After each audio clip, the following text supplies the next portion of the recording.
adik-adik, hari ini kita kembali belajar di rumah untuk menghindari penyebaran COVID-19. Kali ini kita belajar sains bersama Kak Herman ya. Ayo sediakan alat tulis dan bersiaplah menjawab pertanyaan. Kerjakan pertanyaan ini sebagai PR dengan bimbingan guru atau orang tuamu ya. Sekarang mari kita simak pelajaran dari Kak Herman. Aku jalan ya. Ya. Ya, Om mati. Lihat aku ya. Ya. Ikutan main dong. Lah, caturnya kok nggak berantakan sih? Ya dong, ini kan papan catur ajaib, namanya Magneto. Kan nyari kalau ada orang lagi main, jangan iseng. Aku bingung deh. Di rumah, ibuku menempelkan kertas di kulkas, tapi tidak memakai lem. Ibuku menjawab memakai magnet. Dan sekarang papan catur ini aku angkat, tidak jatuh juga. Dia bilang pakai magnet juga. Magnet itu apa sih? Kamu kalau mau nanya magnet sama aku, tapi kalau mau dijawab sama Fadil dan Dea. Kirain yang mau jawab kamu. Arik, magnet memiliki dua kutub, yaitu kutub utara dan kutub selatan. Jika kutub tidak senama didekatkan, maka akan terjadi gaya saling tarik-menarik. Contohnya pada catur ini. Tetapi jika kutub senama didekatkan, maka akan terjadi gaya tolak-menolak. Bagaimana Arik? Apakah kamu sudah mengerti tentang magnet? Oh, aku sudah mengerti sekarang tentang magnet.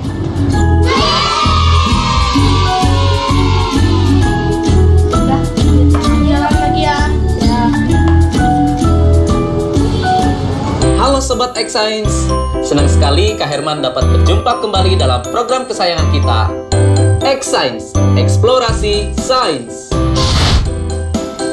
Sobat X-Science, jika sebuah magnet kita potong terus-menerus, maka kita akan mendapatkan magnet-magnet kecil.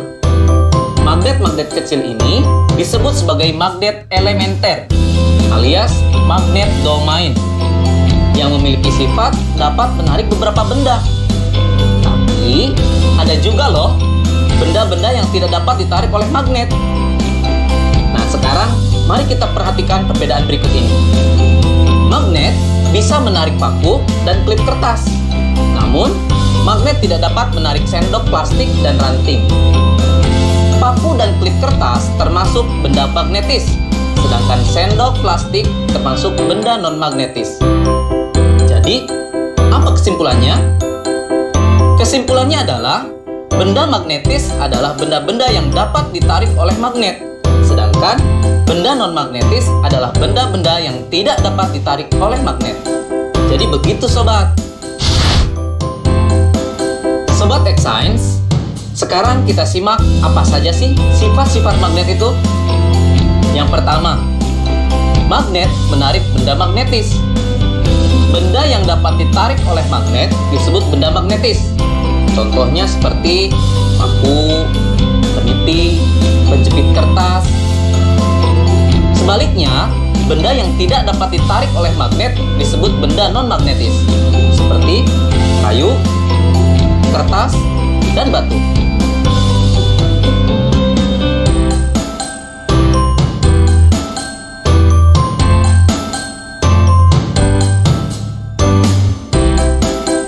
Sifat yang kedua adalah magnet mempunyai dua kutub. Biasanya disebut kutub utara dan kutub selatan. Jika kita mendekatkan kutub-kutub yang senama, maka magnet tersebut akan saling tolak-menolak. Sebaliknya, jika kita mendekatkan kutub-kutub yang tidak senama, maka magnet tersebut akan tarik-menarik. Loh, kok bisa ya Sobat X-Science? Ternyata hal ini terjadi karena arah gaya magnet keluar dari kutub utara masuk ke kutub selatan. Sifat yang ketiga, gaya tarik magnet paling kuat terletak di bagian kutub magnet. Garis medan magnet secara alami berkumpul bersama di ujung magnet. Bagian ujung magnet ini disebut sebagai kutub magnet. Karena garis gaya magnet berkumpul di ujung magnet, gaya tarik paling kuat terletak di bagian kutubnya. Yang terakhir, gaya magnet dapat menembus benda tertentu. Kekuatan gaya tarik magnet ditentukan oleh ketebalan benda yang menjadi penghalang antara magnet dengan benda magnetisnya dan jarak antara magnet dengan benda magnetis tersebut. Bagaimana? Menyenangkan bukan belajar sains? Dengan belajar sains, kita menyadari akan kekuasaan Tuhan Yang Maha Esa yang telah menciptakan magnet lengkap dengan keunikan sifat-sifatnya.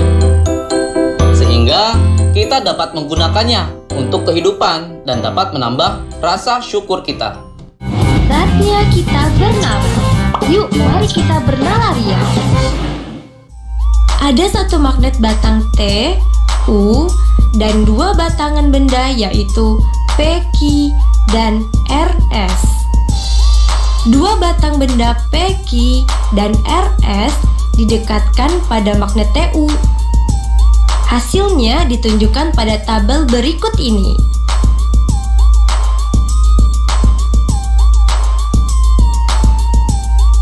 Apa yang dapat kamu simpulkan mengenai dua batang benda P, Q, dan RS tersebut? Coba jelaskan.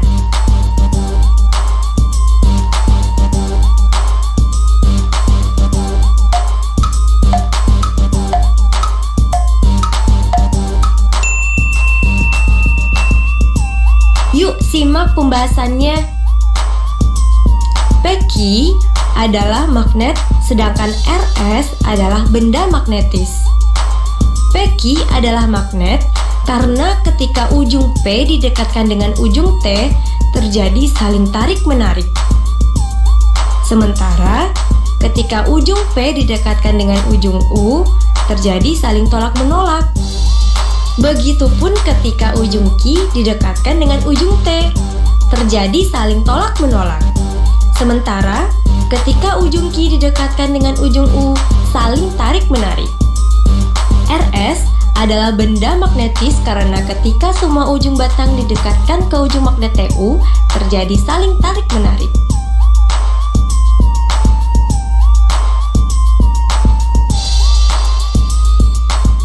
Nah adik-adik, sekarang waktunya menjawab pertanyaan. Siap-siap mencatat ya. Pertanyaannya adalah, benda-benda apa saja di rumahmu yang bisa ditarik magnet? Dan benda-benda apa yang tidak bisa ditarik magnet? Dicatat ya. Benda-benda apa saja di rumahmu yang bisa ditarik magnet? Dan benda-benda apa yang tidak bisa ditarik magnet?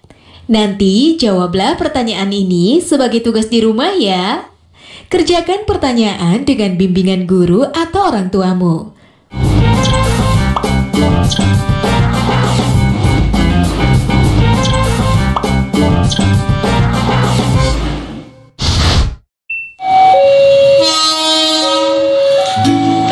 Halo Sobat X-Science. Siapa di sini yang tidak tahu kereta api? Pasti udah pada tahu kan? Kereta api masih memanfaatkan roda dengan rel sebagai lintasannya. Sehingga ketika kereta api melintas pasti akan menimbulkan kebisingan. Tapi apa jadinya ya jika laju pergerakan kereta api ini dipadukan dengan aplikasi dari sifat-sifat magnet? Apakah mungkin manfaat dan sifat-sifat magnet dan kereta api dapat disatukan? Bakal jadi apa ya? Penasaran kan? Yuk mari kita simak penjelasan narasumber berikut. Halo Sobat X-Science, kembali lagi dalam program kesayangan kita, X-Science, Eksplorasi Sains. Sobat X-Science, kalian tahu nggak sih apa itu kereta maglev? Dalam bahasa Indonesia, kereta maglev disebut dengan kereta levitasi magnetik atau sering juga disebut dengan kereta magnet. Seperti namanya, prinsip dari kereta magnet ini memanfaatkan gaya magnet untuk mengangkat kereta sampai mengambang alias melayang dan tidak menyentuh rel, sehingga gaya gesek dapat dikurangi. Selain itu, kereta ini juga memanfaatkan magnet sebagai kekuatan pendorongnya. Dengan kecilnya gaya gesek dan besarnya gaya dorong, kereta ini mampu melaju dengan kecepatan sampai 600 km per jam. Jauh lebih cepat dari kereta biasanya. Luar biasa ya kekuatan magnet jika dimanfaatkan pada kereta. Nah, sekarang bagaimana jika diterapkan pada bidang yang lain ya? Saatnya kita seru-seruan bereksperimen dengan menggunakan magnet, yaitu pensil melayang. Loh, kok bisa pensil melayang? Pasti penasaran bukan? Yuk kita mulai. Terima kasih Kak Herman. Alat dan bahan yang dibutuhkan pada eksperimen ini adalah sebagai berikut: pensil, magnet berbentuk ring, karet alat. Langkah-langkahnya adalah sebagai berikut. Tempatkan 4 magnet berbentuk ring pada kasar karet. Upayakan kutub yang menghadap ke permukaan senama dengan kutub magnet yang dipasang nantinya pada pensil. Masukkan 2 ring magnet pada pensil.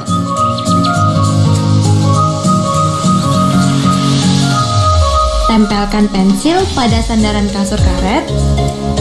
Seketika pensil melayang. Nah, kok bisa sih? Sekarang, mari kita amati yang terjadi. Wah, pensilnya melayang. Seru sekali ya, sobat.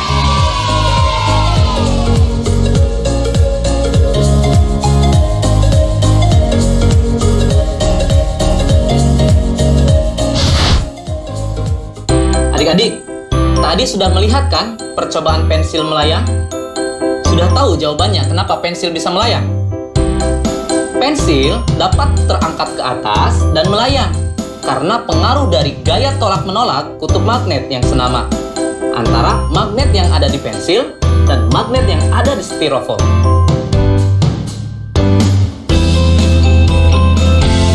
Nah, sekarang selamat mencoba di rumah ya. Sampai jumpa di eksplorasi sains berikutnya.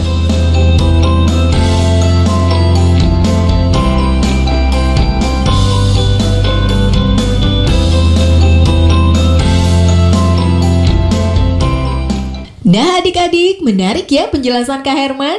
Ada kereta yang bisa melayang seperti kereta magnet maglev. Dan ternyata kita juga bisa membuat pensil melayang. Sekarang waktunya menjawab pertanyaan. Siap-siap mencatat ya. Pertanyaannya adalah, bagaimana kereta magnet maglev menggunakan gaya magnet? Dicatat ya, bagaimana kereta magnet maglev menggunakan gaya magnet? Nanti jawablah pertanyaan ini sebagai tugas di rumah ya. Kerjakan pertanyaan dengan bimbingan guru atau orang tuamu.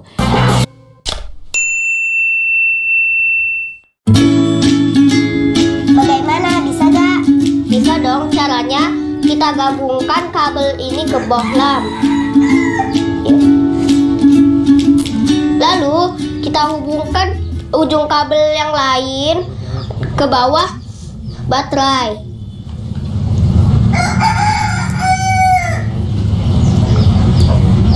Jadi deh. Kalian lagi apa sih? Oh, bikin lampunya menyala. Sini aku juga bisa.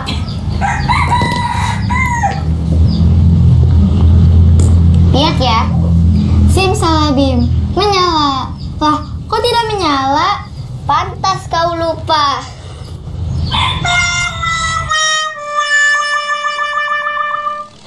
Halo Sobat X-Science, kembali lagi bersama Kak Herman dalam program kesayangan kita, X-Science, Eksplorasi Sains.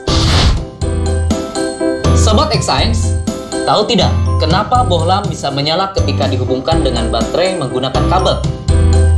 Itu karena ada arus listrik yang mengalir. Nah, arus listrik itu mengalir dari kutub positif ke kutub negatif, atau dari tegangan yang lebih tinggi ke tegangan yang lebih rendah. Bagaimana ya dengan larutan? Bisa tidak menghantarkan listrik? Baik adik-adik, kita buktikan yuk dengan eksperimen.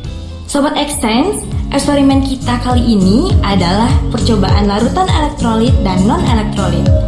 Alat dan bahan yang dibutuhkan dalam eksperimen ini yaitu toolkit listrik yang berisi gauge-meter, aquades, air garam, asam jawa. Setelah semua alat dan bahan tersedia, maka langkah selanjutnya, masukkan ujung kabel ke larutan Aquades, lalu amati jarum pada meteran alat atau disebut droplet. Tidak bergerak. Setelah itu, ulangi proses kegiatan dengan menggunakan larutan air garam dan larutan asam jawa. Perhatikan pergerakan jarum pada gauge-meter.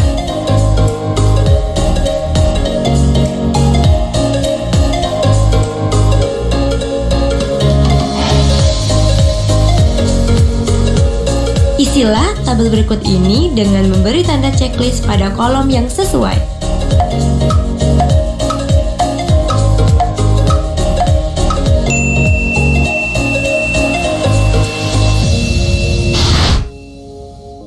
Sobat X-Science, sekarang kita simak ya penjelasan hasil eksperimennya. Ternyata ada dua macam larutan berdasarkan kemampuannya dalam menghantarkan arus listrik.